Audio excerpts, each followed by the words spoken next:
des Port-Cartier. La sécurité civile estime que la route est sectionnée à au moins 6 endroits, principalement dans le secteur de Baie-Trinité, à une centaine de kilomètres là, à l'est de Bécomo. On le rappelle, il y a une des crevasses qui fait plus de 70 pieds de longueur par 25 pieds de profondeur, donc c'est tout un cratère là. Il y a des travaux qui ont été faits hier sur un pont de la rivière Papinachois, près de Ragno, mais le ponceau a été emporté par la crue des eaux. Donc, le niveau d'eau des rivières demeure toujours très élevé. Il y a même un barrage de la rivière Saute-au-Cochon, ça c'est au nord de Forestville, qui menace de s'effondrer. Il y a des barrages en danger, là, maintenant. Il y a des barrages en danger, et puis si le barrage s'effondre, eh bien, il y a le pont de la route 138, un peu plus bas, qui peut aussi être emporté. La sécurité civile suit la situation de très près, évidemment. Il y a aussi des recherches qui ont repris, Marius, ce matin pour retrouver les occupants d'un véhicule tombé dans une de ces crevasses-là, là, près de Baie-Trinité. Il faut le rappeler, il y a 4 véhicules qui se sont enfoncés dans la nuit de vendredi à samedi, là, dans l'une des crevasses. Il y a une dame, d'ailleurs, qui a perdu la vie. Puis ce matin, des hélicoptères survolent donc le secteur pour mieux visualiser l'ampleur des dégâts et aussi pour déterminer quand on pense rouvrir la route. Est-ce que vous avez une idée, Normand, du nombre de personnes disparues là, qui sont en détresse dans votre région? Bon, il faut préciser, Marius, que jusqu'à présent, il y a donc une personne qui a perdu la vie.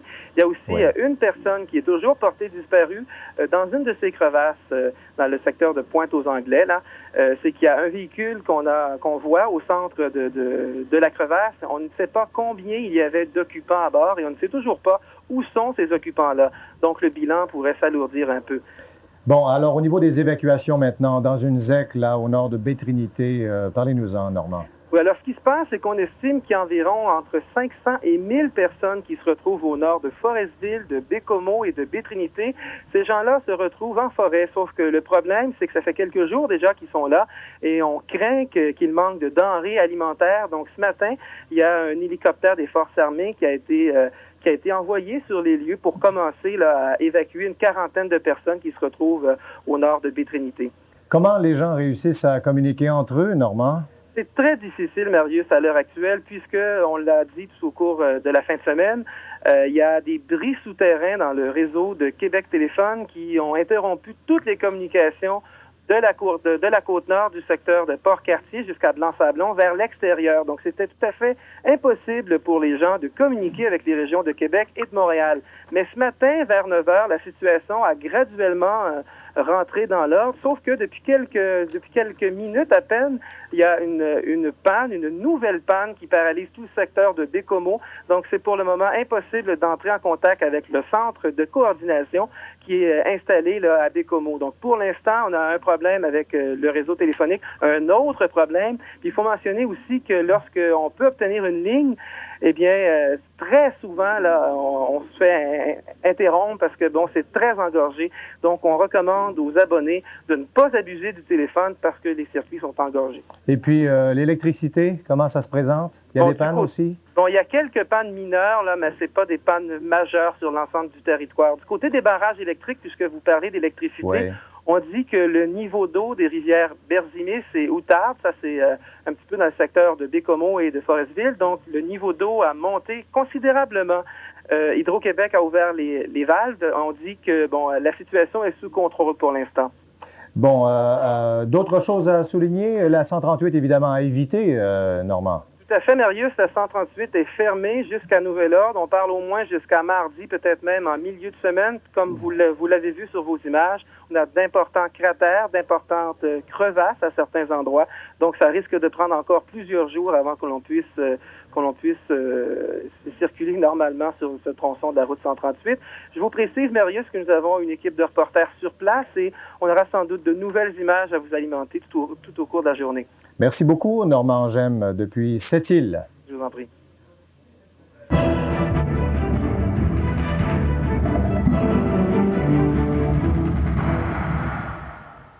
Dans Charlevoix, la situation reste critique à cause d'un vieux barrage assailli par les flots sur la rivière Malbaie. Alors, si ce barrage cède, le flot va déferler vers les installations de la papetière Donohue. Et dans la papetière Donohue, des milliers de litres de produits toxiques sont contenus dans les citernes de la compagnie. On a un reportage à vous présenter sur le sujet, celui de Monia Monger.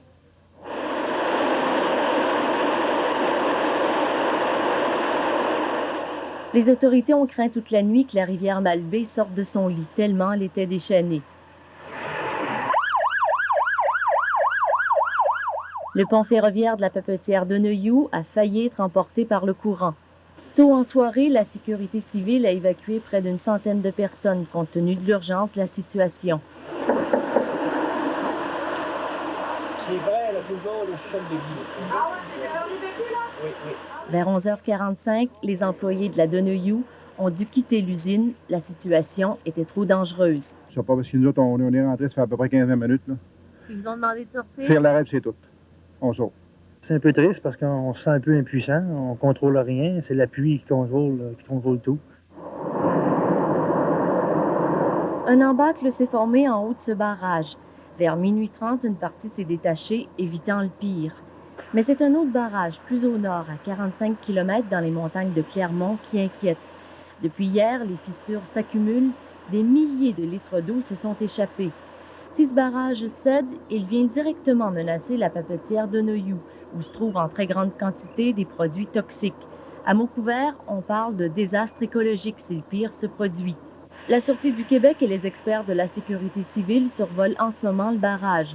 L'eau a cessé de monter, mais on ne sait pas quelle pression il pourra encore supporter. En attendant, on évalue les dégâts. C'est vraiment l'affront extrême qu'on peut avoir, nous autres, ici. Là. Le 20 juillet, d'avoir une inondation de même ici, j'ai jamais vu ça de ma vie. Moi, là, j'ai seulement 60 ans. Tout au long de la rivière Malbaie, des résidences ont été inondées. Et la Malbaie est encore très loin d'être sous contrôle. Monia Mongé à Clermont, dans Charlevoix.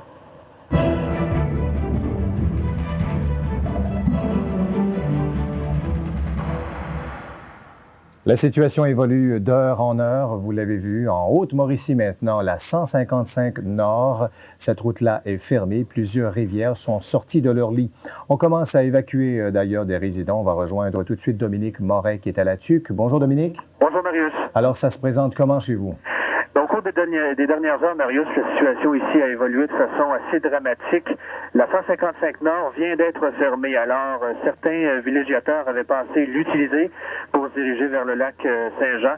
Alors, ce qu'on fait ici, c'est que les policiers de la TUC ont érigé des barrages policiers. On informe les gens de rebrousser chemin. La rivière La Bostonnais a sorti de son lit. Alors, on a déjà commencé à évacuer des habitants le long de cette rivière-là. Plusieurs ponts viennent d'être fermés et on a annoncé également sur le radio-amateur que la rivière Lacroche vient de sortir de son lit et ça de façon assez importante. On demande l'évacuation également du village de Lacroche au nord de la TUC. Alors, une situation qui a drôlement évolué là, depuis ce matin. Bon, alors, j'imagine vous avez dit combien d'évacués chez vous? Le décompte n'est pas encore fait, mais on est en plein processus. On parle de quelques centaines, à tout le moins, d'évacuer. On recommande fortement aux gens de quitter. L'eau monte ici à un rythme, je dirais, de 3, 4, parfois 5 pouces à l'heure. C'est assez majeur. Bon, est-ce qu'il y a beaucoup de barrages dans votre région, Dominique? On a survolé ce matin la région de la Haute-Mauricie en avion. On a pu voir qu'aucun barrage n'a été menacé par contre. Il faut souligner évidemment que le niveau de la Saint-Maurice est très élevé. On a survolé fort possiblement le principal barrage de la région, le barrage Gouin. Celui qui maîtrise, si vous voulez, le réservoir Gouin, la source même de la rivière Saint-Maurice. Et le barrage n'est pas menacé. Il y a des expertises menées par Hydro-Québec. Jusqu'à maintenant, tout va bien de ce côté-là. Mais la situation, comme je vous l'ai mentionné, est à réviser d'heure en heure. Là. Alors, on verra là, en fin de journée ce qu'on peut dire à ce sujet-là. Est-ce que les membres de la sécurité civile sont chez vous aussi? Ils survolent actuellement la région. Alors, il y aura un point de presse fort possiblement en fin d'après-midi. Les responsables de la sécurité civile ont loué 2 hélicoptères, survolent la région. Et évidemment, on constate l'ampleur des dégâts. Depuis ce matin, là, on s'est aperçu qu'il y avait plusieurs pans de la route 10, cette route forestière qui est inondée à plusieurs endroits. Et elle est crevassée là, à plusieurs endroits également. La route 25 aussi. Le lac Latuc, un énorme cratère qu'on s'efforce de remplir. Là, ça prendrait quand même plusieurs jours. On parle d'une énorme crevasse de 80 à 100 pieds. Par contre, aucune personne n'est menacée à cet endroit. Quel genre de météo vous avez aujourd'hui, Dominique? C'est couvert. Alors, on fait des prières ici. On prie pour que, évidemment, on n'ait pas d'averse en fin de journée. C'est couvert, quelques éclaircies, mais enfin, on ne jure de rien ici. Merci beaucoup depuis la Haute-Mauricie, depuis la TUC, là, Dominique Moret. Merci de cette collaboration. À la prochaine, Marius. Très bien. Alors, si vous voulez, voilà pour cette section spéciale sur cette catastrophe écologique. Nous allons maintenant passer à Atlanta en cette deuxième journée des Jeux olympiques. Après l'euphorie des premières heures, la réalité reprend sa place chez les athlètes d'abord où l'on perçoit des signes de mécontentement, mais aussi dans la population d'Atlanta, une ville où les Noirs forment la très forte majorité, mais qui se sentent un peu délaissés, même bousculés par la tenue des Jeux. Nous allons rejoindre Jean-Jacques Simon qui est à Atlanta. Bonjour.